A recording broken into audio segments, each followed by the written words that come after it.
मैथिली आ भोजपुरी के सब संगीत चैनल माँ सरस्वती म्यूजिक बिहार के अखने लाल बटन दबा के सब्सक्राइब करू और साथ में घंटा के निशान के जरूर दबाओ ताकि हमारा न्यू ऑडियो वीडियो अहाँ सब लोग तुरंत से तुरंत पहुँच सके। कोना मारे छापा तरकी गे चौबनिया मुस्कान रिकॉर्डिंग बाय जय मां दुर्गा म्यूजिक चौबनिया मुस्कान। अभी यहाँ सब सुन रहल छी सिंगर रामकुमार के आवाज में। हिला हिला के पतल कमरिया ले लही सबके जान, हिला हिला के पतल कमरिया ले लही सबके जान। कोना मारे छापा तरकी गे चौबनिया मुस्कान, कोना मारे छापा तरकी गे चौबनिया मुस्कान।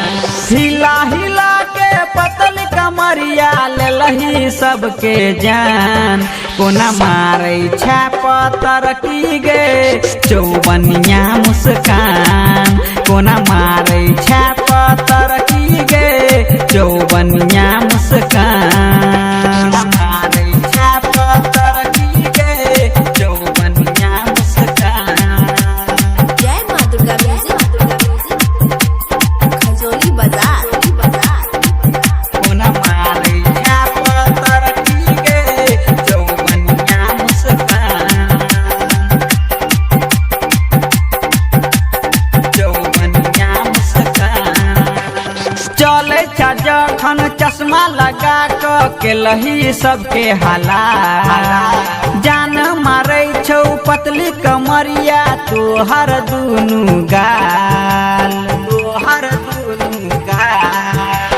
चले जखन चश्मा लगा के लही सबके हाला, जान मारे छौ पतली कमरिया तोहर दुनु गाल।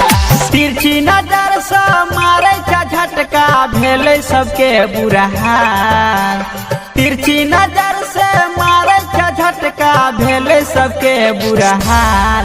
आ कोना मारे छापा तरकी गे चौबनिया मुस्कान, कोना मारे छापा तरकी गे चौबनिया मुस्कान। मारे छापा तरकी गे चौबनिया मुस्कान। जय मां दुर्गा म्यूजिक खजोली बाजार।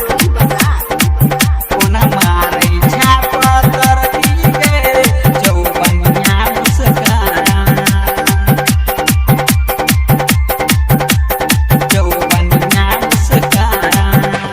जींस पहिर क नाचे जखन के लही सबके कंगाल, बेना होकै छौ कानक बाली गाल भेलो दुनु लाल, गाल भेलो दुनु लाल। जींस पहिर क नाचे जखन के लही सबके कंगाल, बेना होकै छौ कानक बाली गाल भेलो दुनु लाल।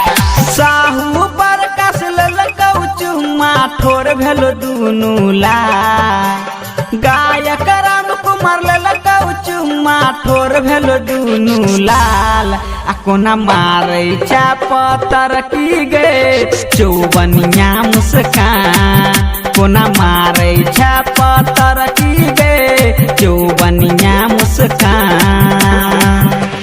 हिला हिला के पतल कमरिया ले लही सबके जान, कोना मारे छापा तरकी गे चौबनिया मुस्कान, कोना मारे छापा तरकी गे चौबनिया